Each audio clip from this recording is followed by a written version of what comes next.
Digital services కోసం, channel management కోసం మరియు ఛానల్ రీచ్ అయ్యే థంబ్నెయిల్స్, కంటెంట్ గ్రోత్ టిప్స్ తో పాటు మీ ఛానల్ కి కావాల్సిన అన్ని సర్వీసులు అందిస్తాం. సంప్రదించండి తాటి నిరంజన్, యూట్యూబ్ ఎక్స్పర్ట్. మిమ్మల్ని శారీరకంగా, మేధోపరంగా, ఆధ్యాత్మికంగా బలహీనపరిచే ఏ విషయమైనా సరే దానిని విషపూరితంగా భావించి తిరస్కరించండి. 100% ఆచరించి అనుసరించి తీరాల్సిన వ్యాఖ్యలివి. ప్రస్తుతం చిన్న పెద్ద అంతా సోషల్ మీడియాకు అలవాటు పడుతున్నారు. ప్రపంచంలో ఏ మూలన ఏది జరిగినా సోషల్ మీడియా సాయంతోనే అది తెలిసిపోతుంది. కొందరికి వారి నైపుణ్యాలను ప్రదర్శించే వేదికగా మారుతుంది, మరికొందరికి ఆదాయ మార్గంగా కూడా మారుతుంది.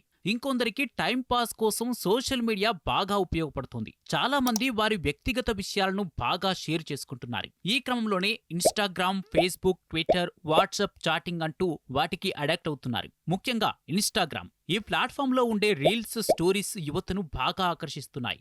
ప్రతి విషయాన్ని అందులో షేర్ చేసుకోవడం, భావాలను పంచుకోవడం అలవాటైపోతుంది. దీంతో అవి లేకుండా ఉండలేని పరిస్థితి ఏర్పడుతుంది. ముఖ్యంగా వీటికి అడాక్ట్ అయిపోయిన వారిలో ఇన్ఫీరియారిటీ కాంప్లెక్స్ పెరిగిపోతుంది. ఇన్ఫీరియారిటీ కాంప్లెక్స్ అంటే ఒక వ్యక్తి ఇతరుల కంటే అసమర్థంగా, తక్కువ విలువైన వాడిగా భావించే మానసిక స్థితి. ఫలితంగా ఇతరులతో కలవలేకపోవడం, డిప్రెషన్ గురవడం కారణంగా మానసిక ఆరోగ్యం క్షీణిస్తుందని నిపుణులు చెబుతున్నారు. రెండు వైపులా పదునున్న సోషల్ మీడియా ఇప్పుడు భారతీయ యువత మెడకు చుట్టుకుంటుంది. ఇన్స్టాగ్రామ్, వాట్సాప్, ఫేస్బుక్ వంటివి కోట్లాది విద్యార్థుల రోజువారీ జీవితంలోకి ప్రవేశించాయి. ప్రస్తుతం దేశంలో దాదాపు 400 మిలియన్ల యువత సోషల్ మీడియాలో యాక్టివ్గా ఉన్నట్టు సర్వేలో తేలింది. టీనేజర్లు ఇన్స్టాగ్రామ్, యూట్యూబ్ వంటి ప్లాట్ఫామ్స్లో 3 గంటల కంటే ఎక్కువ సమయం గడుపుతున్నారు. దేశంలో 2025 చివరికి 72% మంది సోషల్ మీడియా వినియోగదారులుగా ఉంటారని అంచనా. ప్రపంచంలోని చాలా దేశాల్లో యువత కొత్త విషయాలను నేర్చుకునేందుకు ఉపయోగపడుతున్న ఈ ప్లాట్ఫారాలు భారత్లో మాత్రం మానసిక ఆరోగ్యం, విద్యలో వెనుకబాటు, భావోద్వేగాలపై తీవ్రమైన ప్రభావం చూపిస్తూ శత్రువులను పెంచుతున్నట్లు గుర్తించారు.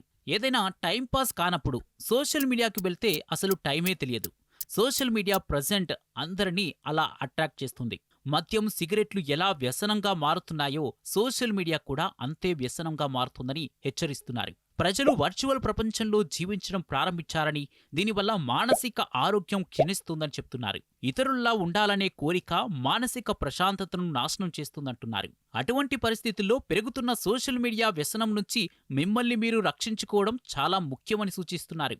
National institute of mental health and neuro sciences ప్రకారం దేశంలోని 27% టీనేజర్లలో సోషల్ మీడియా డిపెండెన్సీ లక్షణాలను గుర్తించారు. ఇది ఏకాగ్రత లోపానికి, చెడు వ్యసనాలకు, చదువులో వెనుకబాటుతో పాటు మానసిక అనారోగ్య పరిస్థితులకు దారితీస్తోంది. ప్రతి 5 నిమిషాలకొకసారి ఫోన్ చూసుకోవడం, 30 నిమిషాలకోసారి పోస్టులు, నోటిఫికేషన్లను తనిఖీ చేయడం పరిపాటిగా మారింది. వాటికి అప్డేట్స్ను పోస్ట్ చేయడం, స్క్రోలింగ్ ఫీడ్స్ చూడడంలో బిజీ అయిపోయి పరిసరాలను సైతం మర్చిపోతున్నారని గుర్తించారు. తమ పోస్టులకు తెలిసిన వారు రిప్లై ఇవ్వకపోయినా కోపం తెచ్చుకుంటున్నారు. ఇది శత్రుత్వానికి దారితీస్తోంది.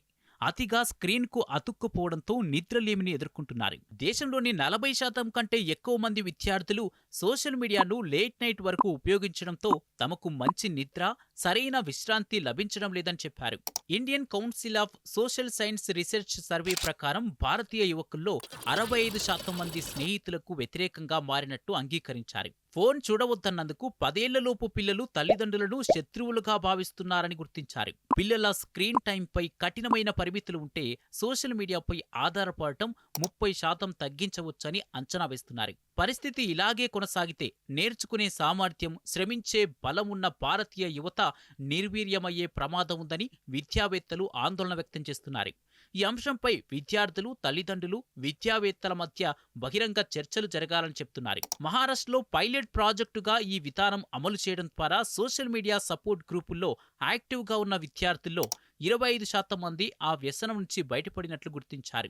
సోషల్ మీడియా నుంచి బయటపడాలంటే ముందుగా అవసరం లేని యాప్స్ నుంచి వచ్చే నోటిఫికేషన్స్ ఆఫ్ చేయండి. అదేవిధంగా ప్రతిరోజు మీరు వాడే యాప్స్ని మాత్రమే ట్రాక్ చేసి వాటికి ఎంత టైం కేటాయిస్తున్నామో చూసి దానిని బట్టి అందులో నుంచి బయటపడండి. సోషల్ మీడియాలో కొన్ని అవసరం లేని విషయాల గురించి కొంతమంది అదే పనిగా ఫార్వర్డ్ మెసేజ్లు చేస్తుంటారు. అలా మరీ ఇబ్బందిగా ఉంటే ఆ యాప్ నుంచి, గ్రూప్స్ నుంచి ఎగ్జిట్ అవ్వడం మంచిది. ఒకేసారి సోషల్ మీడియా నుంచి బయటపడడం కుదరదు కాబట్టి రోజుకి కొంత టైం పెట్టుకొని ఆ టైంలో సోషల్ మీడియా బ్రౌజ్ చేయండి.